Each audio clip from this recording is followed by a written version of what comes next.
Hi guys, how are you. मैं सुल्तान अली एक बार फिर हाजिर हूँ आपकी ऑनलाइन क्लास बायोलॉजी के अंदर। तो देखिए, नाइन्थ के अंदर जो आज आपका टॉपिक है वो टॉपिक है जंतु जगत का वर्गीकरण। जंतुओं को क्लासिफिकेशन कैसे कैसे बांटा गया था जंतुओं को, उसके बारे में आज आप पढ़ेंगे। ठीक है भाई। तो देखिए, यहाँ पर कह रहा है कि इस वर्गीकरण के अनुसार जंतु जगत को क्या है, दो भागों में बांटा गया है। ठीक है, वो कौन कौन से में बांटा गया है, प्रोटोजोआ और मेटाजोआ में। ठीक है, नोट और प्रेस्टरजू या नोटोकॉर्ड की उपस्थिति या अनुपस्थिति के कारण इन मेटाजोआ जंतुओं को नॉन कोर्डेटा और कोर्डेटा में बांटा गया है। आगे देखिए, यहाँ पर मैं आपको बता देता हूँ जंतु जगत किस तरीके से वर्गीकरण किया गया है। जंतु जगत इसको बांटा गया है दो भागों में। नंबर एक, प्रोटोजोआ। प्रोटोजोआ, प्रोटो मीन्स जो थे, यानी कि प्राइमरी, जो सबसे पहले उत्पन्न होने वाले जंतु थे, उनको प्रोटोजोआ में रखा गया। ठीक है, और ये ज़्यादातर कैसे जंतु थे, एक कोशिकीय जंतु थे। कैसे थे, एक कोशिकीय जंतु। एक कोशिकीय, ये एक कोशिकीय जंतु थे। ठीक है भाई। जो इधर रखे गए कौन से, मेटाजोआ। मेटाजोआ रखे गए नंबर 2 पर, ये नंबर 2 मेटाजोआ। तो मेटाजोआ जो हैं वो कौन से जंतु हैं, वो जंतु हैं बहुकोशिकीय। क्या है वो, बहुकोशिकीय। बहुकोशिकीय जंतु। तो बहुकोशिकीय जंतु इसके अंदर रखे गए, मेटाजोआ के अंदर। एक कोशिकीय कौन से रखे गए, अमीबा, पैरामीशियम, यूग्लिना। ये सब ऐसे जंतु थे जो जल में रहने वाले थे। ठीक है, और फिर सबसे पहले उत्पन्न होने वाले थे।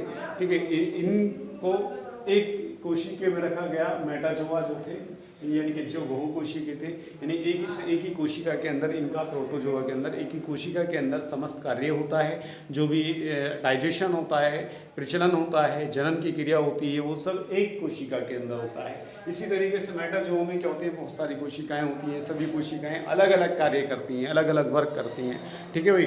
तो ये था मेटाजोआ। मेटाजोआ में बहुकोशिकीय जंतुओं को रखा गया। उसके बाद में नोटोकॉर्ड की उपस्थिति, यानी रीढ़ रज्जु, जो रीढ़ की हड्डी होती हैं उसमें क्या होते हैं, कुंदे होते हैं।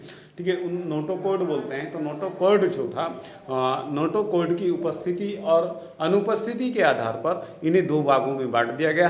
वो कौन कौन से भागों में बांट दिया गया, मैं आपको बता देता हूँ। वो कौन कौन से भाग थे, यहाँ पर देखिए मैं आपको दिखा रहा हूँ। Number 1, non Chordata. क्या, नॉन कोर्डेटा, नॉन कोर्डेटा। ठीक है। नंबर 2, ये नंबर 1, नंबर 2 कोर्डेटा। नंबर 2 क्या था, कोर्डेटा। तो कोर्डेटा और नॉन कोर्डेटा, जिन जंतुओं के अंदर नोटोकॉर्ड, ठीक है, या रीढ़ रज्जु नहीं पाए गए, तो उसमें उन्हें क्या बोला, उन्हें बोला क्या, नॉन कोर्डेटा। और जिनके अंदर पाए जाते हैं उनको कोर्डेटा में रखा जाता है।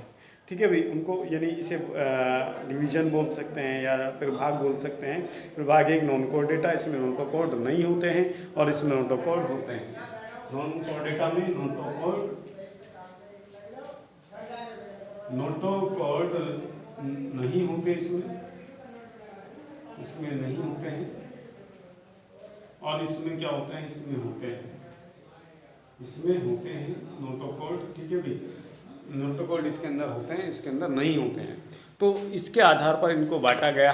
अब देखिए, कुछ डिफरेंस हैं किसमें, नॉन कोर्डेटा में और कोर्डेटा में। तो उसे समझाने के लिए एक क्या कर लेते हैं, एक टेबल बना लेते हैं। ये आपके समझ में आ गया। जंतु जगत को एक कोशिकीय जीवधारियों को, जिन जंतुओं में एक कोशिका पाई जाती है उन्हें प्रोटोजोआ में, जिनके अंदर बहुत सारी कोशिकाएं पाई जाती है उन्हें मेटाजोआ में। ठीक है। और मेटाजोआ को नोटोकॉर्ड की उपस्थिति में नॉन कोर्डेटा, और जिसके अंदर पाई जाती है उसे कोर्डेटा, जिसके अंदर नहीं होती है उसे नॉन कोर्डेटा में रखा गया है। ठीक है, ये तो था इतना। आगे चलते हैं।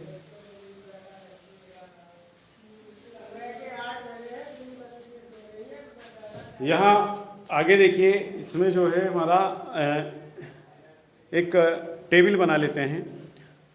टेबल बनाते हैं तो उस टेबल में यहाँ पर क्या कर लेते हैं, एक तो क्रम संख्या, नंबर 1 क्रम संख्या। यहाँ पर क्या है, यहाँ पर नॉन कोर्डेटा, नॉन कोर्डेटा, और यहाँ पर कोर्डेटा, यहाँ पर कोर्डेटा। ठीक है भाई, तो नॉन कोर्डेटा और कोर्डेटा में देखिए यहाँ पर नंबर 1, देखिए यहाँ पर नंबर 1 जो है हमारा वो क्या है,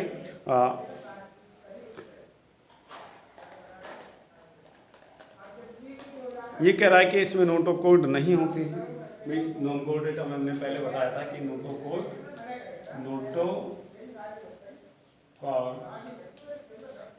ठीक है। नोटोकॉर्ड क्या होते हैं, छिल्ले होते हैं, कुंदे होते हैं, जैसे रीढ़ की हड्डी के अंदर होते हैं, तो वो क्या कहलाते हैं, नोटोकॉर्ड कहलाते हैं। तो इसके नॉन कोर्डेटा के अंदर नहीं होते हैं। क्या होते हैं, नॉन माने नहीं, और कोर्डेटा माने कोर्डेटा है, तो इसमें नहीं है पे, तो इसमें नोटोकॉर्ड नहीं पाए जाते या नहीं होते हैं। ठीक है भाई, नहीं होते हैं। और इसके अंदर नोटोकॉर्ड के अंदर कोर्डेट क्या होते हैं, नोटोकॉर्ड पाए जाते हैं। क्या पाए जाते हैं इसमें नोटोकॉर्ड उपस्थित होते हैं। क्या होते हैं इसमें, नोटोकॉर्ड उपस्थित होते हैं।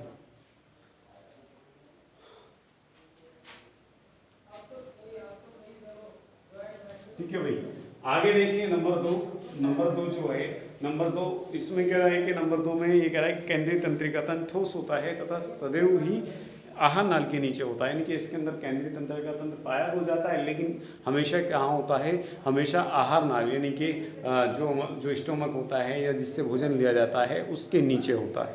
उसके क्या होता है, नीचे होता है आहार नाल के। जो तंत्रिका तंत्र होता है वो ठोस होता है। आइए इसमें केंद्रीय तंत्रिका आहार नाल के पृष्ठ तल पर स्थित होता है। पृष्ठ तल पर, आहार नाल के पृष्ठ तल पर, यानी कि देखिए हमारी आहार नाल क्या है, हमारे आगे की तरफ होती है, और उससे बाद में जो होती है हमारे क्या होता है, तंत्रिका तंत्र होता है। ठीक है, तो उसमें कह रहा है कि स्थित होता है तथा यह खोखला और नलिकाकार होता है। और साथ के साथ तंत्रिका तंत्र कैसा होता है कि इनके अंदर, कोर्डेटा के अंदर, वो खोखला भी होता है और नलिका के आकार का होता है। जिससे क्या होता है, हमारा नर्वस सिस्टम है, स्पाइनल कॉर्ड है, ठीक है, तो वो क्या होता है, हमारी खोखली हड्डियों के बीच में, यानी रीढ़ की हड्डियों के बीच में से होकर के गुजरता है। ठीक है, आगे कह रहा है इनमें क्लोम विद्र नहीं होते, यानी क्लोम छिद्र नहीं होते इसमें। इसमें क्या है, तंत्रिका तंत्र ये था। इसमें कैसा होता है, ठोस होता है, तंत्रिका तंत्र ठोस होता है। और इसमें कैसा होता है, इसमें जो होता है वो खोखला होता है, खोखला होता है, और आहार नाल के पीछे होता है, ये आहार नाल के नीचे होता है। आहार नाल जैसे हमारा स्टोमक है तो इसके आगे होता है इनों के अंदर, और हमारे अंदर क्या, जैसे आहार नाल है, यानी कि हम भी क्या में आते हैं, कोर्डेटा में आते हैं, तो हमारे क्या होता है, आहार नाल से पीछे की तरफ होता है। ठीक है, तो तीसरा जो नंबर है वो है क्लोम विद्र। क्लोम विद्र, इसके अंदर जो है क्लोम छिद्र, ये जैसे आपने देखा होगा गलफड़े होते हैं मच्छी के, तो वहाँ पर छिद्र पाए जाते हैं, उनको बोलते हैं क्लोम छिद्र बोलते हैं, या गलफड़े कहते हैं। तो उस गलफड़े के नीचे छिद्र होते हैं, उन्हें क्लोम विद्र बोलते हैं। तो इसके अंदर क्या होता है, क्लोम विद्र नहीं होते हैं। क्या होते हैं, क्लोम विद्र नहीं होते हैं, नहीं होते हैं। ठीक है भाई, इसके अंदर क्या होता है, क्लोम विद्र पाए जाते हैं, क्लोम विद्र होते हैं, क्या होते हैं। ठीक है भाई, ये होता है।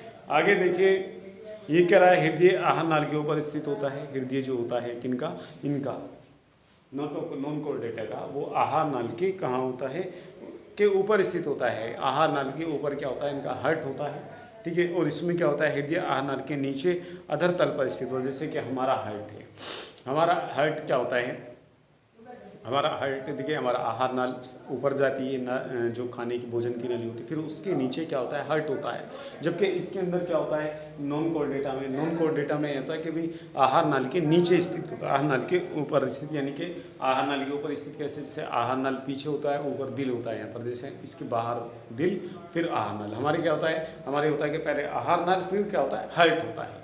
ठीक है, तो इसमें क्या होता है, हृदय जो होता है, नंबर चौथा जो हृदय है, हृदय को लेकर के नंबर 4, इसमें हृदय